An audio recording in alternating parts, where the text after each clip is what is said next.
I lit the last candle and stepped back, taking in the quiet glow of the dining room. The air smelled of garlic bread and roasted chicken, her favorite. Our best plates were set. Wine chilled. The silver box rested in the center of the table, wrapped in simple navy paper with a white ribbon I tied myself. Clean. Classic. Understated, just like what we used to be. It was our 20th wedding anniversary. I hadn't gone extravagant. Not because I couldn't, but because I wanted this to feel real. After everything we'd been through, I wanted to remind Lena that beneath the bills, the stress, the years that wore us down, there was still us. I heard her heels click against the wood floor before she walked in. She paused at the doorway, scanning the setup like it was some minor inconvenience. "You went all out," she said flatly, sliding into her seat. "I thought we could celebrate. Talk. Just us." She barely looked up from her phone. I cleared my throat and gently pushed the box toward her. "Happy anniversary." Her eyes flicked to it, then back to me. "What is this?" "Something I've been holding on to. I wanted to give it to you tonight." She rolled her eyes. "God, Jack, still with the sentimental crap?" Before I could respond, Caleb, our 17-year-old son, strolled in with earbuds dangling. He looked at the box, then at me. Smirked. "Seriously, Dad? Is this some emotional dad moment?" "Kinda cringe."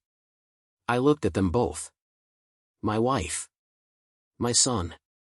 Two strangers at my dinner table. I stood. Slid the box back toward me. Said nothing. And I walked out, calm, quiet, just like they wanted. She never opened it. But what was inside would change everything. Thank you for watching this far. If this story hit you somewhere deep, drop a 1 in the comments. I want to hear your thoughts.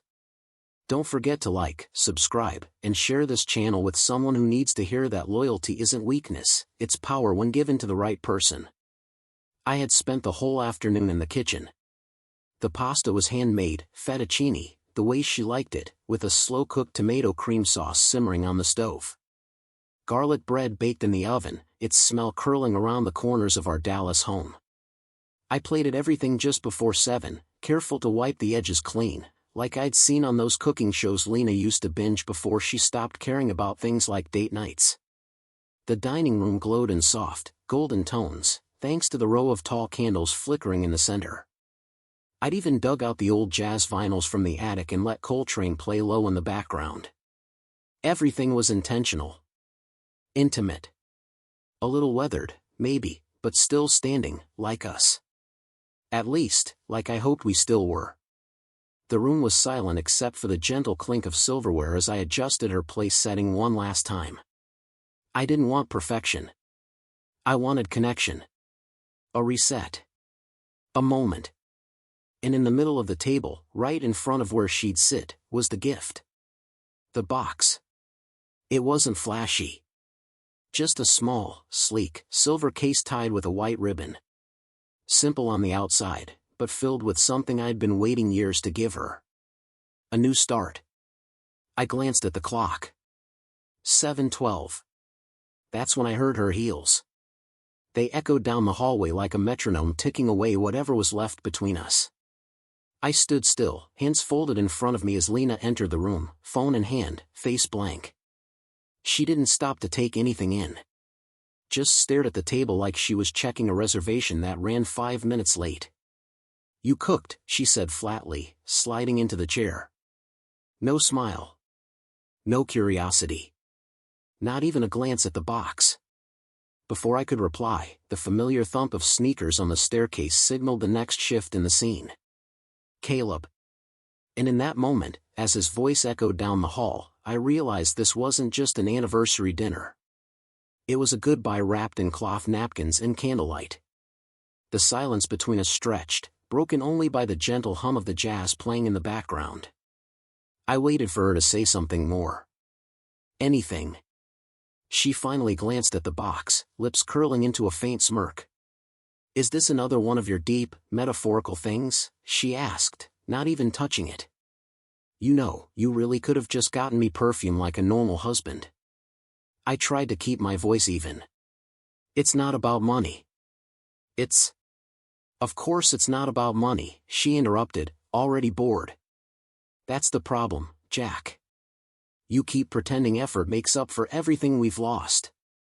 Before I could answer, Caleb walked in like a gust of casual indifference.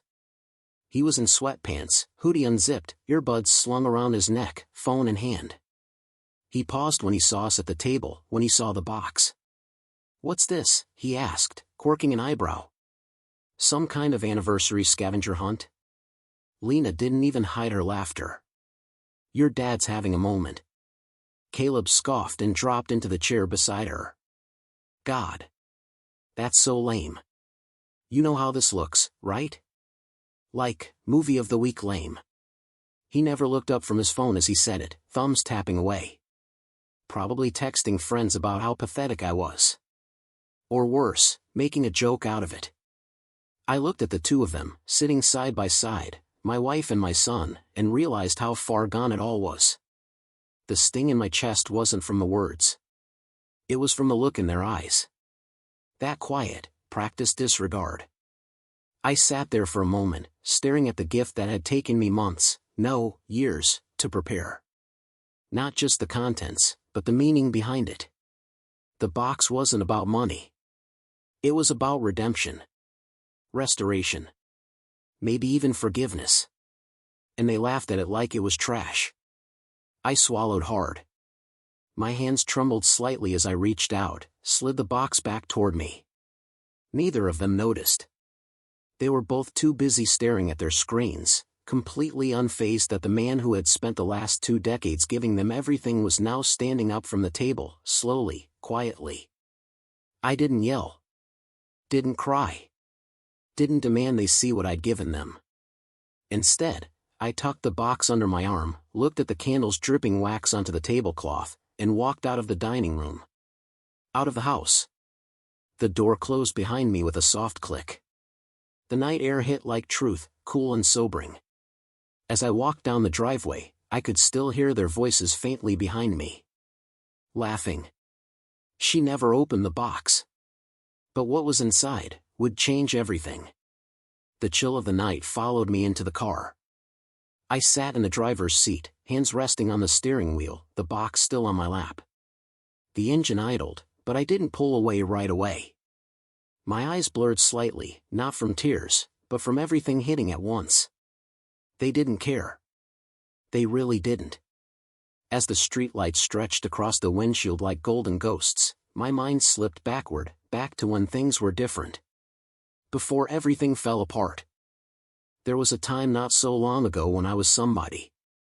I built something from nothing, a civil engineering firm in the heart of Dallas, lean and scrappy at first, but growing fast. We specialized in sustainable urban projects, and for a while, it felt like we were changing the city one structure at a time. I remember signing our first 6-figure contract like it was yesterday. Lena was waiting for me at home, barefoot in the kitchen, laughing as she opened the champagne I brought. Caleb was 10 then. He wore one of my work ties around his forehead and called himself CEO Junior.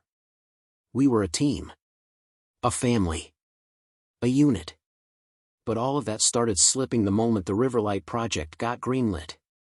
It was supposed to be our biggest breakthrough, an ambitious bridge reconstruction downtown. The city loved our bid.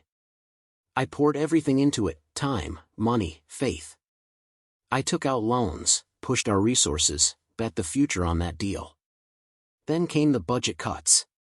Politics. Delays. And just like that, the contract was canceled. With no safety net, the collapse was brutal. Clients pulled out. Bills piled up. I laid off my entire staff one by one until the office was silent.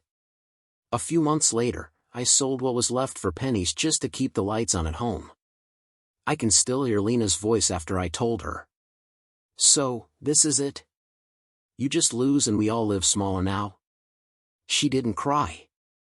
She didn't ask if I was okay. She just walked upstairs and closed the door. And something inside me, something that used to burn like fire, started going cold. In the months that followed, the house didn't just feel smaller, it felt colder. The warmth that used to live in the corners, in the little routines and soft glances, vanished. Lena stopped asking how my day was. She stopped looking me in the eyes. Her smiles became something she reserved for strangers and her clients. With me, she moved like a roommate, quiet, clipped, polite when necessary, but never tender. And when she spoke, it wasn't to connect, it was to correct. Can you not leave your boots by the door? You forgot to take the trash out again. Try not to smell like a mechanic when you come to the table.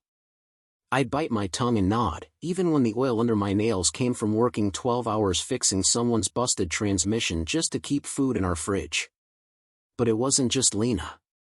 Caleb, once my little shadow, started pulling away too.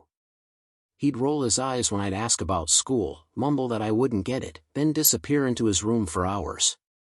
I told myself it was just teenage stuff, mood swings, independence, but it felt deeper. Sharper. Like rejection had become a learned behavior. He mirrored Lena in every way. Same dismissive tone. Same coldness. I'd walk into the room and the conversation would stop. The glances they exchanged weren't just awkward, they were aligned. I began to feel like an outsider in my own home, like I was intruding on something I used to belong to. One night, I tried to talk to Lena. Caleb was asleep, or at least behind a closed door with his headphones in. I sat beside her on the couch, not too close, but close enough to try. "We can get through this," I said, softly. "I'm still fighting for us." She didn't look at me. She didn't even flinch. Just exhaled through her nose and said, "You lost everything, Jack. There's nothing left to get through." And just like that, the space between us became a wall. Not built with bricks or anger, but with exhaustion, disappointment, and something much harder to name, detachment. The kind that doesn't yell or slam doors, it just stops hoping. Eventually, I stopped trying to explain myself. Stopped asking for understanding. But what I didn't stop doing was planning. Because while my home was falling apart, somewhere deep inside, I refused to believe that this version of my life was all that was left. And that's when I remembered Eli, an old friend from college who had reached out to me a few years ago with an idea that sounded half mad but strangely brilliant. Eli was a coder, a dreamer. He pitched me over beers in a dusty Austin bar, rambling about AI infrastructure for small businesses. Said it would revolutionize operations, staffing, logistics, inventory, all automated, all adaptive. He needed capital. "Just seed money," he'd said. "You'll probably never see it again, but I swear to you, Jack, this is the kind of thing that changes everything if it hits." I had 60 grand saved then, my last real cushion. Lena never knew I gave it to him. She would have called it reckless. And maybe it was. But 2 years later, Eli's company launched. Then it exploded. By the time they hit their IPO, I got a call from him that changed everything. "You sitting down?" he asked, laughing. "Because that's 60 grand? You're looking at 8 figures, brother." He wasn't joking. After taxes and reinvestments, my stake had ballooned into just under 10 million. I didn't celebrate. I didn't tell anyone. Not Lena. Not Caleb. Not even Reuben, my cousin and closest friend.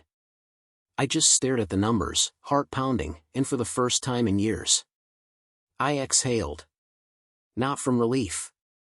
From knowing that the version of me they dismissed, the broken, washed-up man they mocked, was gone. Quietly, completely, gone. With that money came more than freedom, it came with a plan. I didn't want revenge. I wanted transformation. So I began building the gift. The one I placed on that anniversary table. The one Lena never opened. Inside the silver box was everything they thought I no longer had, a deed to a beachfront property in Destin, Florida, paid in full. Legal documents forming a new venture capital firm, one I co-founded with Eli, focused on AI startups. An embossed folder with my name as majority shareholder. A sleek, obsidian black credit card, heavy in the hand, with no spending limit. And tucked beneath it all, a handwritten note. Just one line: let's rebuild. Together. It was never meant to flex. It wasn't about showing off. It was about giving her a chance to believe in me again, to see that I hadn't quit. That I had quietly rebuilt a kingdom while she rolled her eyes at the ashes. That I hadn't just survived, I had risen. But she never opened it. Never read the words. Never saw what I was offering. All she saw was a man clinging to scraps. All she heard was a voice not worth listening to. So when she pushed that box aside, she wasn't just rejecting the gift. She was rejecting the future I was holding out in my hands. I hadn't planned on going back that night. Honestly, I wanted to leave it all behind, let them sit in their silence and smugness. But there were a few things I still needed: a couple of shirts, a hard drive I'd left in the desk, and an old photo of Caleb when he was little, the one where he's on my shoulders at the beach, arms stretched out like he's flying. I didn't want much, just fragments of the life I'd built before it all soured. It was just past 10 when I pulled into the driveway. The lights were still on. I figured they'd be in the living room, maybe watching something or pretending to ignore each other. I didn't plan to linger. In and out. The front door creaked open louder than I remembered. I stepped in quietly, out of habit more than necessity. No one was downstairs. The house was still, too still. I climbed the stairs slowly, each step feeling heavier the closer I got to the bedroom. That's when I heard it: soft laughter. A man's voice. Not Caleb. Not mine. I stopped outside the door. The hallway light spilled across the floor. My heart was calm, weirdly calm, like my body had already braced for impact. I pushed the door open without knocking. There he was. Standing near the dresser, shirtless, smug, holding one of my ties in his hand like it was a joke he was about to tell. Gregory. The same Gregory I'd seen on Lena's office holiday party Zoom calls. Her boss. Tall. Groomed. Plastic perfect. I remembered shaking his hand once, years ago. He didn't look at me then either. Lena stepped out of the bathroom in a robe like this was all perfectly normal. "Oh," she said, pausing. "You're here." Gregory raised an eyebrow but didn't flinch. Didn't know we were expecting company. I didn't move. Didn't blink. My hands stayed at my sides. The box was still in the car, unopened, resting quietly on the passenger seat. Everything they needed to know about me had already been ignored. And in that moment, standing in the doorway of my own bedroom, I realized I wasn't shocked. I was done. Lena didn't even flinch. She tied the sash of her robe a little tighter, as if I were some service worker who had accidentally stepped into the wrong room. "You could have texted," she said, glancing toward the nightstand. "This isn't really a good time." Gregory chuckled under his breath. He leaned against my dresser, and held up a bottle of cologne I hadn't touched in months.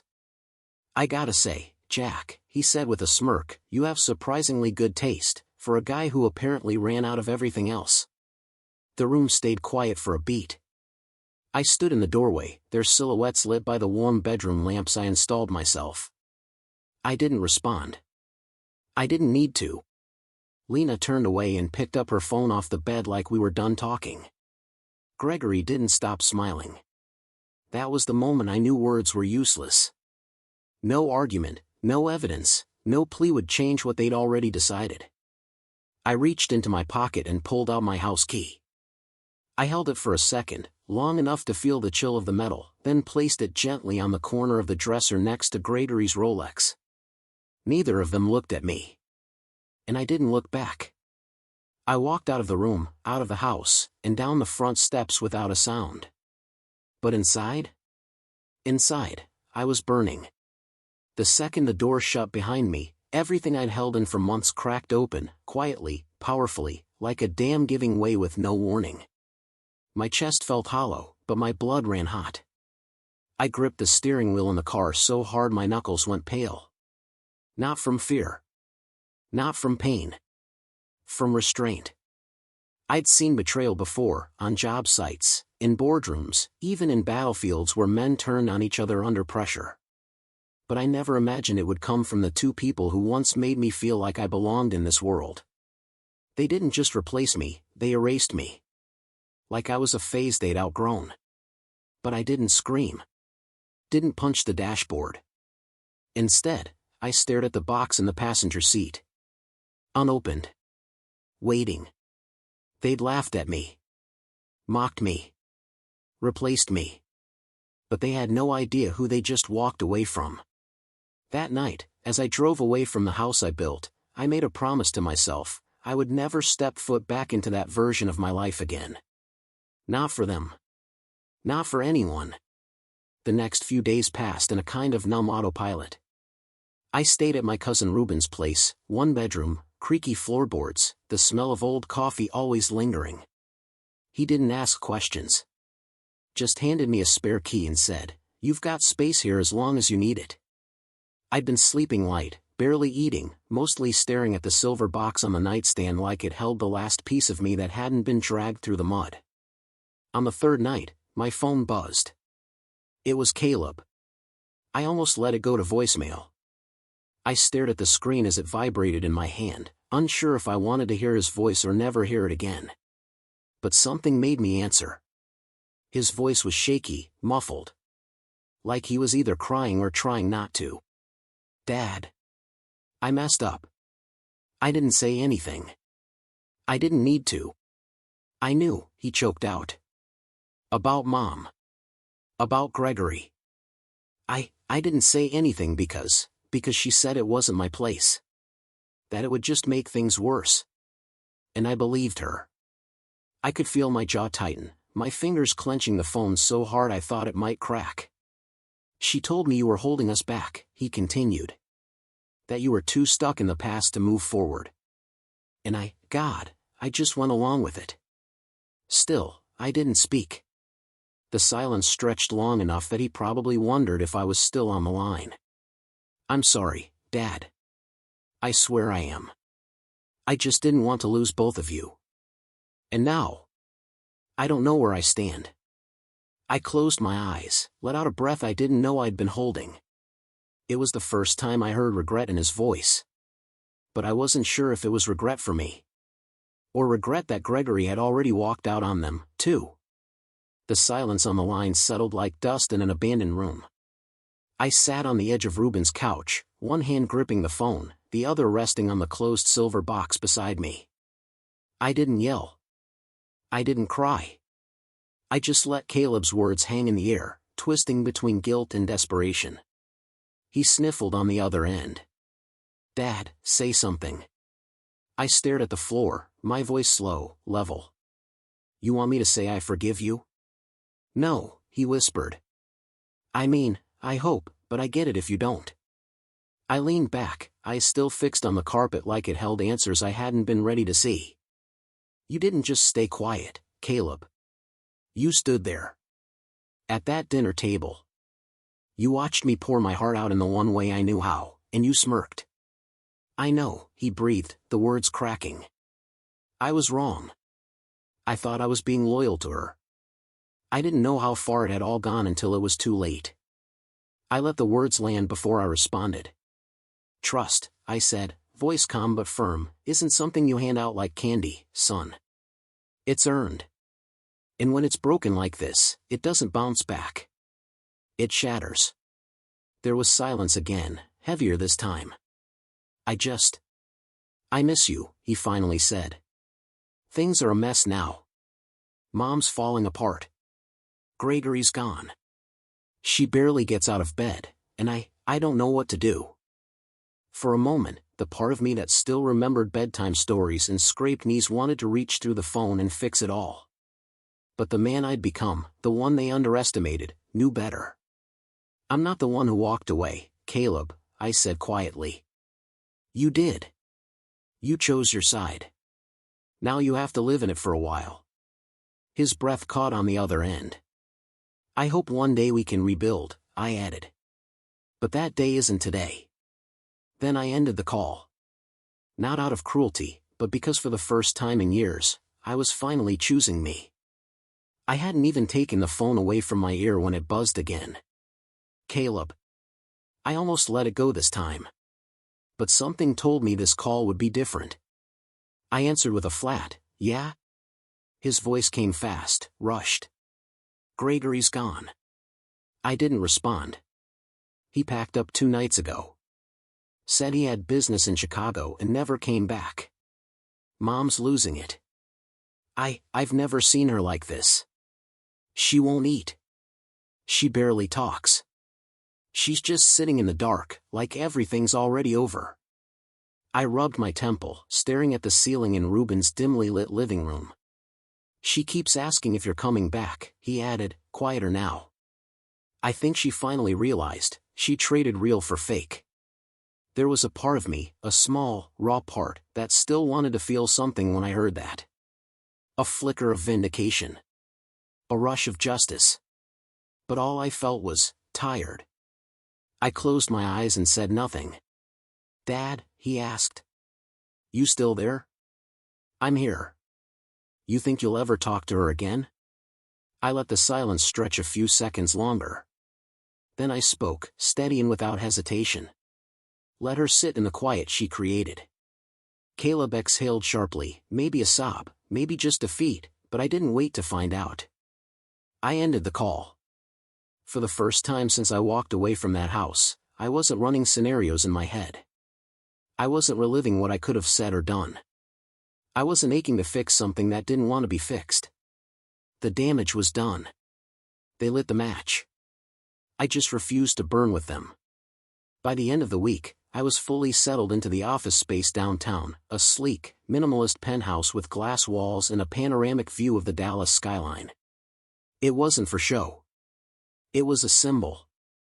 A line in the sand between who I used to be, and who I was becoming. The mornings were quiet but purposeful. My assistant, Tara, a no-nonsense woman in her early 30s with sharper instincts than most executives I'd ever hired, ran operations like clockwork. We didn't talk much about my past. She didn't ask, and I didn't offer. We were both here to build. That Monday, she walked in holding a tablet, her face tight. "Jack, we've got a problem," she said. "It's personal, not company-related. But you're going to want to see this." I took the tablet and scanned the email chain. Lena. She'd filed a motion to freeze the business account tied to my name. Claimed mental instability. Alleged that I had erratic behavior and a history of emotional volatility. Said she feared I was making irrational decisions with shared assets. I lowered the tablet and looked at Tara, calm but sharp. "She's trying to tank me." Tara nodded. "If the judge buys any of it, your accounts could get flagged until it's sorted out. Personal and business." The betrayal didn't surprise me anymore, but the audacity still had weight. "Pull the security footage from the office," I said. "And I've got another clip at Ruben's from the night of the anniversary. Dinner. Everything she said. Caleb too." Tara raised an eyebrow. "You recorded it?" "Not intentionally. Just had the home cam running that night. Left it on while I set the table." Her lips curved slightly. "She has no idea who she's dealing with." I leaned back in my chair, the city behind me gleaming in the window. "She will. Because if Lena wanted a war in court, I was ready, paperwork, receipts, recordings. She could forge lies on paper. But I had the truth, in high definition. The next morning, I sat across from my lawyer, Dominic Hale, in a glass-walled conference room 10 floors below my office. He was ex-military, now corporate litigator, clean-cut, all business. The kind of guy who knew how to dismantle chaos without ever raising his voice. I slid a flash drive across the table. "What's this?" he asked. "The night it all blew up," I said. "Dinner." Her tone. Caleb's dismissal. "You'll want to scrub through the middle, right around when she told me to get out of my own house." He plugged it into his laptop, fast-forwarded, then hit play. For a moment, the room was silent except for the sound of my own voice from weeks ago, gentle and hopeful, followed by Lena's sharp laugh. Then Caleb chiming in with that smirk. Then the silence, the kind that crushes. Dominic didn't blink. Just sat with it. When it ended, he leaned back and folded his hands. She filed under mental distress? I nodded. She really thought this would hold up in front of a judge? She's used to bending narratives, I replied. I'm done letting her. He tapped the keyboard, copying the file. Between this and the asset documentation you sent last week, you're covered. We'll file a countersuit and a motion to dismiss her claim. And if she pushes back, we bring this into discovery. What happens when she sees I'm not playing defense anymore? Dominic smiled faintly. She panics. That was enough for me. I left the meeting with a sense of clarity I hadn't felt in years, not anger, not even triumph. Just steadiness. Like the foundation beneath me had finally solidified. For so long, I'd lived in a version of myself that was apologetic, shrinking, always explaining. But now? I wasn't fighting back to prove my worth. I was fighting back because I'd already remembered it. By Friday, the paperwork was in motion. The court issued a swift rejection of Lena's claims. The footage and timeline made her accusations look not just unfounded, but calculated. Dominic didn't just have the judge's ear. He had receipts. The countersuit was filed, citing defamation and attempted financial sabotage. The next blow came in the form of a knock at her door. According to Ruben, who still lived 2 streets over and had eyes everywhere, Lena answered in a silk robe, hair tied back, face pale when she saw the uniformed officer. The envelope she signed for contained not just the court order, but a formal restraining notice preventing her from contacting or accessing any of my business or personal financial accounts. But that wasn't the part that shook her. That came 2 days later, when her private email thread leaked. A quiet, mutual acquaintance from Lena's office, a woman I barely remembered meeting at one of those stiff holiday mixers, sent the documents anonymously. Subject line: you should know what she was really planning. The thread was long. Months of emails between her and Gregory. Some were flirty. Most were transactional. Once we get access to his accounts, we'll have options. He still has no idea how much I've rerouted from the joint card. Greg, I just need you to hold on until the end of the quarter, he won't last much longer. But the most telling line? Jack's a broken man. He's harmless. He won't fight. She was wrong. And Gregory? Turns out, he wasn't her escape plan, he was her downfall. A background check revealed his investments were tied up in multiple failing ventures. He'd been living off Lena's financial support while flashing someone else's wealth. And when the money dried up, when the black card never came, he vanished. No goodbye. No confrontation. Just gone. And now Lena was left with the wreckage. The house, half empty. Her image, cracked. Her plan, exposed. And the man she thought would never rise again? He hadn't just risen. He'd moved on. 12 months later, the air at the top of the city felt different. I woke most mornings to the soft light bleeding through floor-to-ceiling windows, the kind of view you stop noticing if you're not careful, Dallas stretching out below like a second chance. The penthouse wasn't just luxury, it was peace. Clean lines, warm wood, a space filled with intention, not noise. The life I live now didn't revolve around proving anything. It moved on my terms. Ironwood Ventures was no longer just an idea scribbled on a napkin with Eli. It was a full-blown operation, funding early-stage AI startups, offering mentorship and guidance to young founders who reminded me of who I used to be. We weren't loud, but we were making noise in the industry.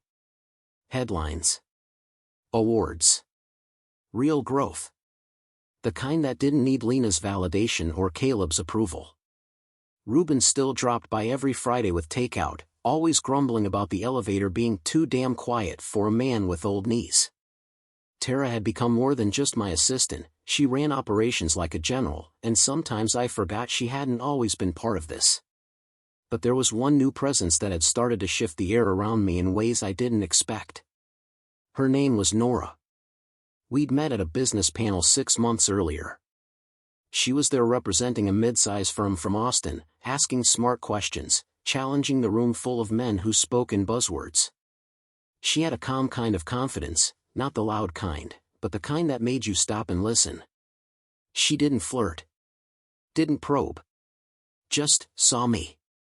After the panel, we chatted about strategy, about integrity in venture capital, about the way founders need people who believe in their ideas, not just their numbers. I offered to grab coffee. She countered with lunch. Since then, we'd shared dinners that ran late, conversations that stretched long after the food got cold, and silences that didn't feel uncomfortable. We weren't anything official. No labels. No pressure. She wasn't trying to fix me, and I wasn't looking to be rescued. She was simply there. Solid. Present. The kind of presence that didn't demand attention, just earned it. And for the first time in a long time, I wasn't looking over my shoulder. I was looking forward. It showed up on a Tuesday, folded into the pile of mail Tara dropped on my desk without a second glance. Most of it was routine, investment reports, a few early-stage pitch decks, a tax notice, but one envelope stood out. Cream-colored, slightly wrinkled, with my name handwritten across the front in the familiar slant I hadn't seen in over a year. Lena. No return address. No logo. Just my name. I held it for a moment, unsure whether to open it or toss it in the shred bin and move on. But something, curiosity, maybe, made me slide a finger under the seal and ease it open. Her handwriting hadn't changed. The words were messy in places, like the pen trembled in her hand. It wasn't long. A page and a half at most. No manipulation. No venom. Just regret. Jack. You don't owe me anything. Not a reply. Not forgiveness. But I need to say this anyway. I was wrong. About you. About everything. I didn't open the box because I didn't think there was anything left worth opening. I thought you were empty. I thought you had nothing left to give, not to me, not to Caleb, not to yourself. But I was projecting. It was me, Jack. I was the empty one. I let my pride speak louder than your effort. I let Gregory into our lives because I needed someone to blame for the life I thought was slipping through my fingers. Turns out, I let go of the only thing that ever really mattered. You didn't fail me. I failed you. I hope the box gave you what I couldn't, peace. I hope you've built something better. Stronger. Because you deserve more than the version of me who stood at that dinner table and laughed at your love. The letter ended there. No ask. No signature. Just space. I folded it once, slid it back into the envelope, and set it on the edge of my desk. She had finally looked back. But I was already facing forward. The city lights blinked lazily below as I stood on the penthouse balcony, a glass of bourbon in one hand, Lena's letter in the other. I'd read it twice already, but something about the way the words spilled across the page pulled me back again. It wasn't an apology in the traditional sense. It didn't ask for forgiveness, or even a second chance. It was just raw honesty, years too late, but strangely sincere. I let the paper rest against the railing, feeling the night breeze tug gently at the corners. Behind me, I could hear soft jazz playing inside, Nora's laughter drifting faintly from the kitchen where she was finishing a call. It was distant, but grounding. A reminder that the life I was living now didn't need validation from the past. I reached down and opened the drawer built into the balcony's bench. Inside, still pristine after all this time, was the silver box. Untouched. Unopened by the person it was meant for. I placed it on my lap and slowly removed the lid. The contents were exactly as I remembered: the deed to the beach property, the embossed Ironwood Ventures paperwork, the black credit card gleaming beneath soft tissue paper. But it wasn't the items that struck me, it was what they symbolized. Not just wealth. Not power. But rebirth. Reinvention. This box was once my olive branch. A peace offering. Now, it was a time capsule from a man who had to be broken in order to become whole again. I reached for a pen and a blank note card from the inside pocket of the box, one I'd left there intentionally, waiting for the day I might need it. My hand didn't shake like it used to. My grip was steady, clear. I uncapped the pen and began to write slowly, deliberately, letting each word land like a final step forward. Sometimes the gift isn't what's in the box. It's who you become when they throw you away. I stared at the sentence for a moment before folding the card and slipping it back into the envelope with the rest. It felt like a seal. A closing line in a story I no longer needed to reread.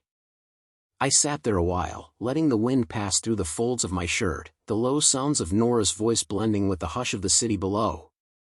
No noise. No demands. Just presence. Eventually, I stood, picked up the box, and walked to the far end of the balcony. I didn't throw it. That would have been dramatic. Petty. The kind of gesture meant to make a point to someone who wasn't even there. Instead, I set it gently on the ledge, tucked just out of sight behind the stone column. Not forgotten, just no longer carried. I leaned forward, resting my elbows on the railing, and looked out over Dallas. The skyline was quiet tonight, glowing in blues and golds, steady in the way I always wished my life had been. Except now, I didn't need steady handed to me. I had built it, brick by brick, dollar by dollar, moment by hard-earned moment. I thought about Lena, wherever she was, and hoped she found whatever it was she thought she'd been missing. I thought about Caleb, still figuring things out, still growing. And I thought about myself, this version of me that no longer flinched when remembered, no longer burned from the old wounds. I wasn't looking for revenge. I was living proof that rising is better than returning. Inside, Nora called my name. Her voice was soft, just loud enough to remind me that there were still stories to be written, and I didn't need to write them alone anymore. I took one last glance at the box, then stepped back inside. And for the first time in a very long time, I felt full. Not with anger, but with peace. Some betrayals don't scream. They erode. Quietly. Slowly. Until one day, you look around and realize the people you were willing to lose everything for never saw your worth to begin with. Jack didn't break when they turned their backs. He didn't fight for attention, didn't beg to be understood. He stepped away, built in silence, and let the truth speak for itself. And when they came back, not because they missed him, but because they needed what he had rebuilt, he didn't respond with vengeance. He responded with peace. Because healing isn't loud. Sometimes, it's just letting go of the weight you were never meant to carry in the first place. So now, I'll ask you. If someone you love betrays you, do they deserve a second chance if they come back broken? Let me know your answer in the comments. I want to hear your story. And remember this. Jack didn't win because he became rich. He won because he became free. Stronger. Wiser. Unbreakable. Sometimes, being thrown away is how we rise.